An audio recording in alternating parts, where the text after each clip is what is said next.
this is Vivek Srivastava sir, and I am here with the subject geography, and the topic to be discussed here, that is weathering and erosion. In the previous two videos of this chapter, we have read about the volcanoes and the earthquakes. Okay, beta. So with the help of this video, you all will be able to know about the weathering and erosion. What is weathering and what is erosion? Okay, beta. So first, the history of weathering and erosion are a simple view. Okay. So see, external forces like running water, moving ice, wind, and waves. Okay. See, listen again. Running water, moving ice, wind, and waves work on surface of the earth. Okay. These are known as the agent of gradation. Clear? So the first topic that to be discussed here, that is weathering. What is weathering? The hard appearing rocks are eroded with time and changed by breaking down due to the forces of nature and people. Clear? The forces of nature and people. Nature means it will be done automatically, and by people it means with the help of the human. In their places of origin, this process of rock transformation is known as weathering. It means the process of rock transformation is known as weathering. Okay. So these worn out debris of rocks do not get transported.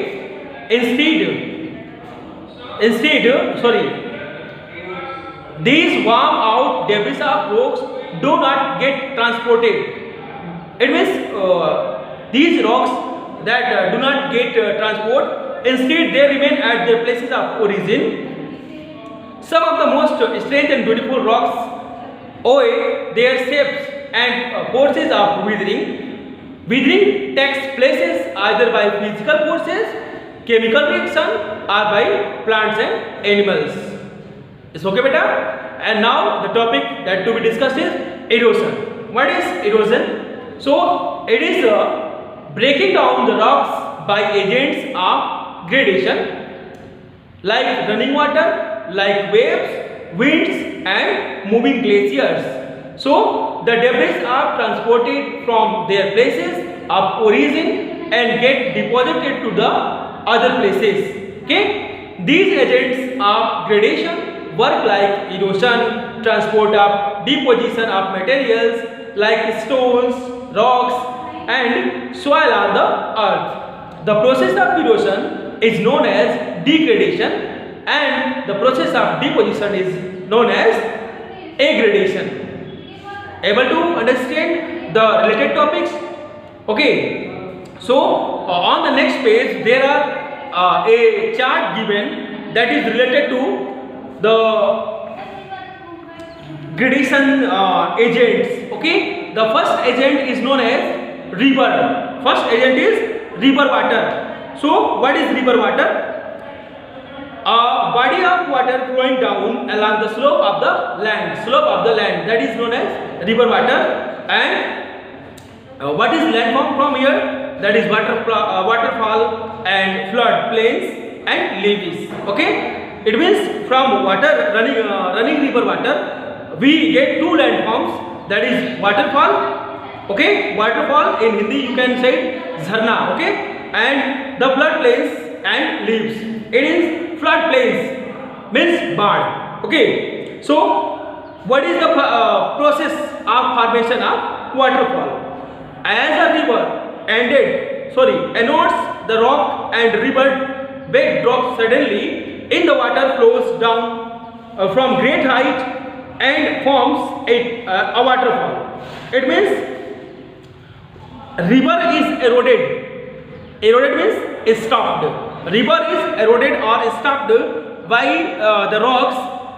Then the sudden drop of water, sudden flow of water from a great height, it makes a waterfall. Okay.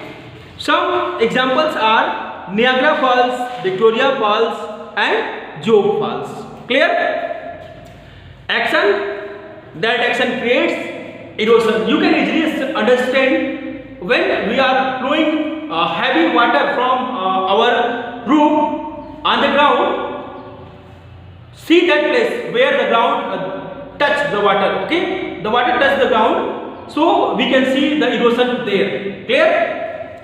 Like rainwaters. You have always seen about this. Okay. So next, floodplains and levees. What is this? The volume of water increase in the river during the rainy season, and this water overflows its banks and floods the surrounding regions. Okay, the gravel and silt get deposited, forming the floodplains. The raised water river banks beside these floodplains are called natural levees.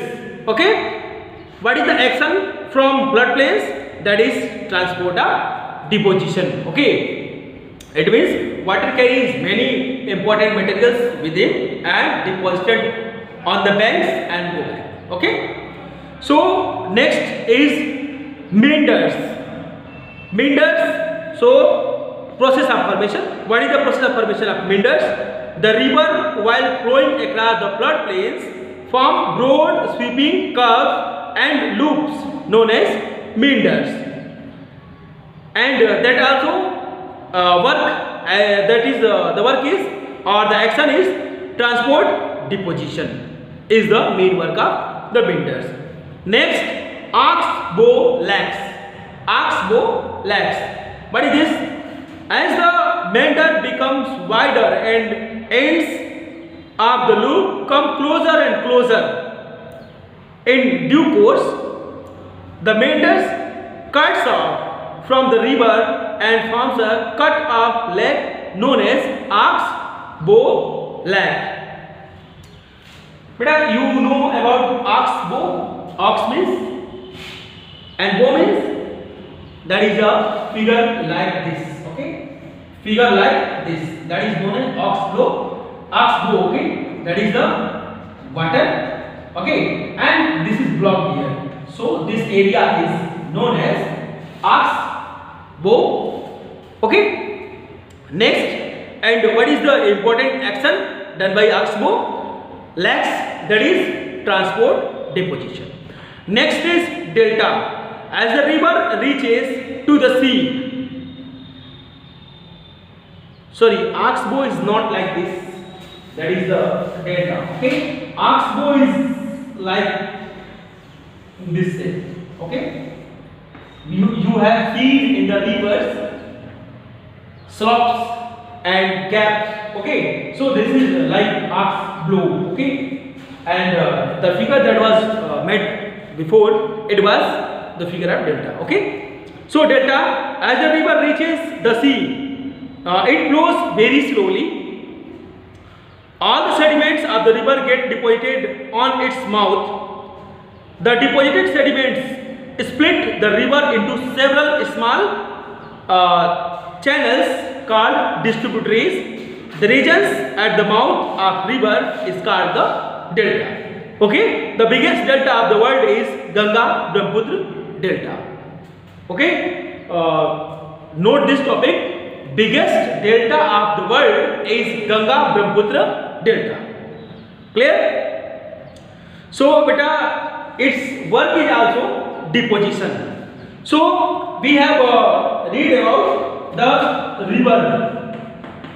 It means what the action work done by river water. Okay, flowing river water.